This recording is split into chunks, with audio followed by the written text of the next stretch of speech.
वंदे मातरम।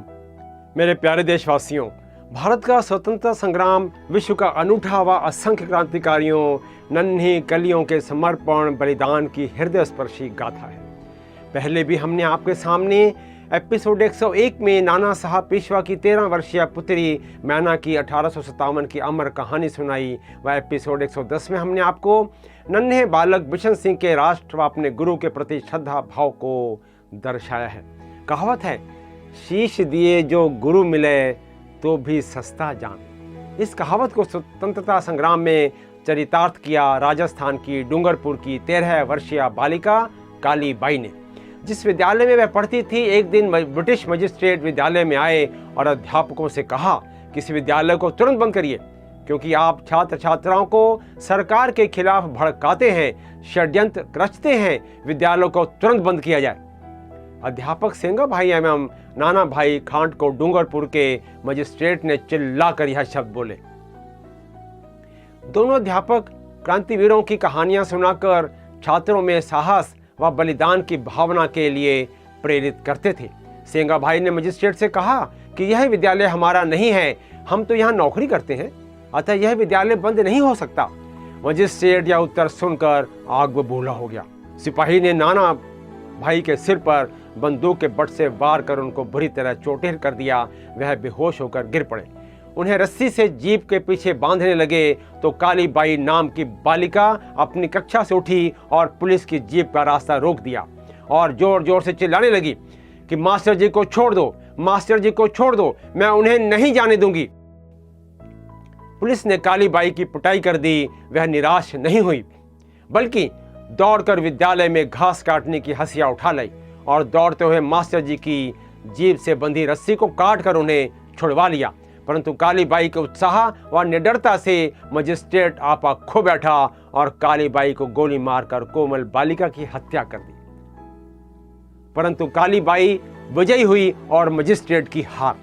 काली बाई को समर्पित डूंगरपुर में काली बाई की प्रतिमा उनके शौर्य, साहस, राष्ट्र प्रेम की याद ताजा करती है। आदिवासी वीरांगना काली बाई पैनोरमा डूंगरपुर में स्थित है, जहां काली बाई के जीवन से घटित घटनाओं को उकेरा गया है। शत शत नमन करते हैं वीर बालिका काली बाई को व नाना भाई शहीद को, उनके पवित्र बलिदान को। अंडमान का महात्मा कहा जाने वाला निर्भीक साहसी नन्ही गोपाल बंगाल का निवासी था। क्रांतिकारी विचारों से सराबोर 5 नवयुवक क्रांतिकारी मंडली एक दिन कुछ विचार कर रहे थे कि नन्ही गोपाल भी उनके पास बैठ गया।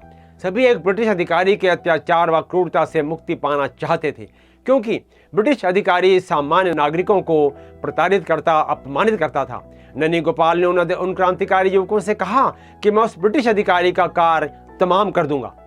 सभी इस 14 वर्षीय बालक के उत्साह, निर्भीकता व साहस से अनभिज्ञ थे, परंतु नन्ही गोपाल ने फिर कहा, आप धैर्य रखिए, यह कार्य मैं करके दिखाऊंगा। नन्ही गोपाल ने कई प्रयास किए, परंतु उसका निशाना हर बार चूक जाता। परंतु ब्रिटिश उसे पकड़ भी नहीं पा रहे थे। यह घटना है लगभग 1913-14 की। एक दिन वह गिरफ्तार हो गया। न्यायाधीश के सामने उसने अपनी इस पूरी बात स्पष्ट कर दी। न्यायाधीश बोला, कितनी आयु है? नन्ही गोपाल का उत्तर था, जी 14 वर्ष।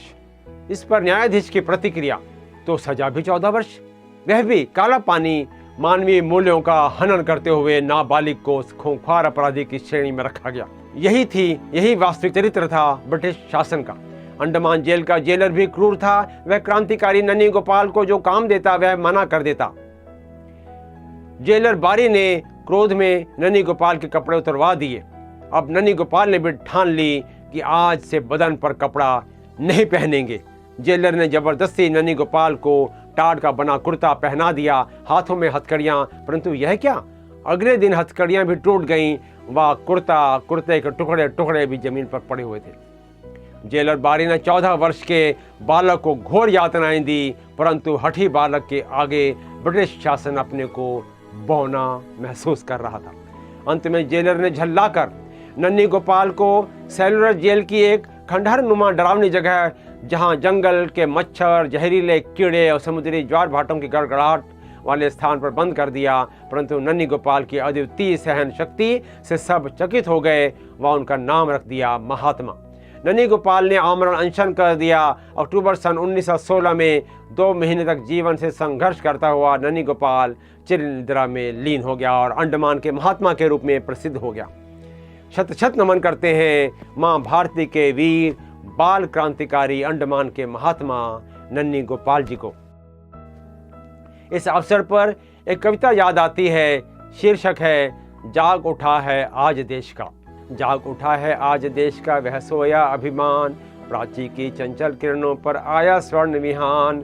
जाग उठा है आज देश का वह सोया अभिमान, स्वर्ण प्रभात घर घर में जागे सोए वीर। युद्ध स्थल में सज्जित होकर बड़े राज रणधीर, आज पुनः स्वीकार किया है असुरों का आह्वान। जाग उठा है आज देश का वह सोया अभिमान, सहकर अत्याचार युगों से स्वाभिमान फिर जागा। दूर हुआ अज्ञान पार्थ का धनुष बाण फिर जागा, 5 जन ने आज सुनाया संस्कृति को अपजय गान।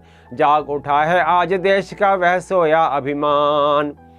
जाग उठी है वानर सेना, जाग उठा वनवासी, चला उधदी को आज बांधने ईश्वर का विश्वासी। दानव की लंका पर फिर से, दानव की लंका पर फिर से होता है अभिमान। जाग उठा है आज देश का वह सोया अभिमान।